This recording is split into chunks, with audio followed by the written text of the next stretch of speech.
Alright, so I believe it was 2010. My dad donated the yacht to the museum, so we had a team from the museum come up to pick it up. And they obviously sailed it all the way down from Maryborough to Hobart, so that would have been a fairly long trip because she only goes at a set pace, which you do know.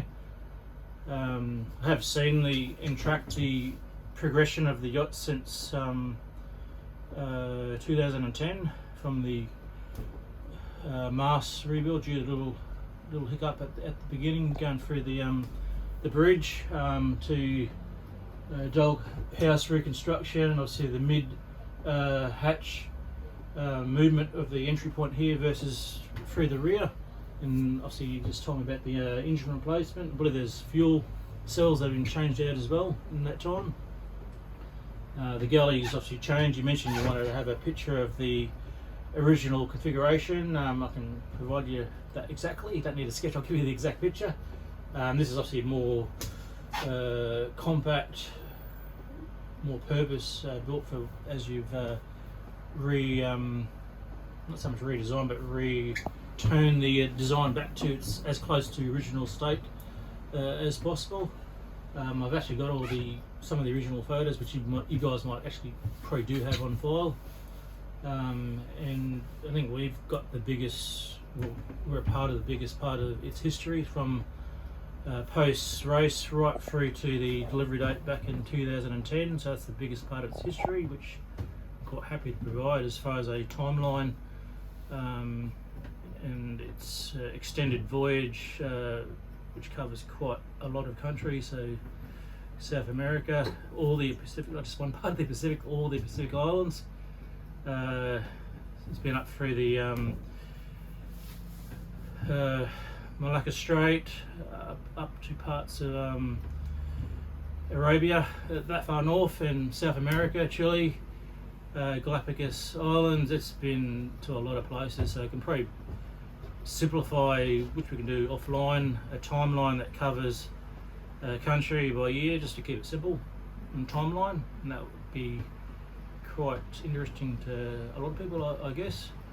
And with that, which I have been wanting to provide a picture that kind of aligns to that year as well, because there's a big archive of history as in pictures that kind of cover every year post race to the delivery date as well. So it's got a fairly broad and exciting, interesting history which covers a lot of decades. And next year it's a pretty, what's the word, significant year, 80. It rolls into 80. Is that next year? I think it's next year. 47, 2 years. Well, yeah, next year. Yeah, next year. So 80, and that aligns in parallel to my mum's birthday, Zach's exact build date to her birthday. So she'll be coming down hopefully to celebrate both. She'll be more than welcome. And she was a big part of this history as well. So she'll be really keen to see what's changed, and see the majority of it's essentially the same.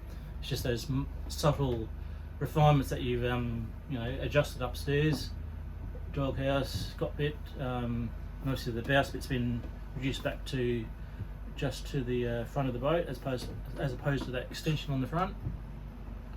But essentially most of it's still the same. You sailed with Stan on it to some degree. What do you remember of your trip?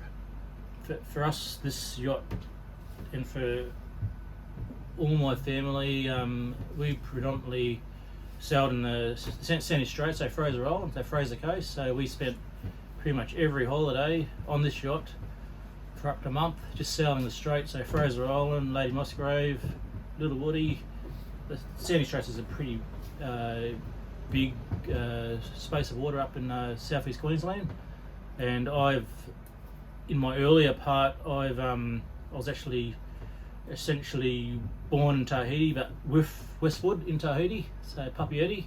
I was born there, and we travelled back from, Mum travelled back from the old man from Malaysia, and we stopped in to Tahiti on the way back to Australia, and I was born there, and that's kind of a big part of its history, or at least the earlier part of my life, I guess. So from birth right through to teens and obviously early adulthood.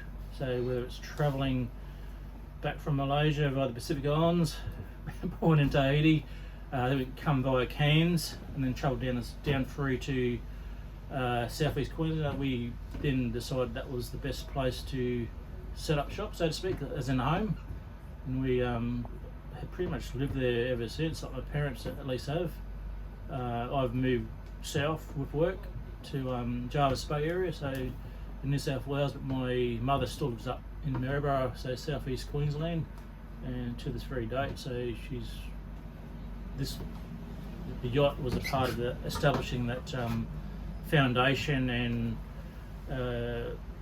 location in Australia. I guess initially they wanted to settle in Cairns, but for whatever reason they travelled further south, and Maryborough become the place of choice. Great. Yeah. Thanks, Ed.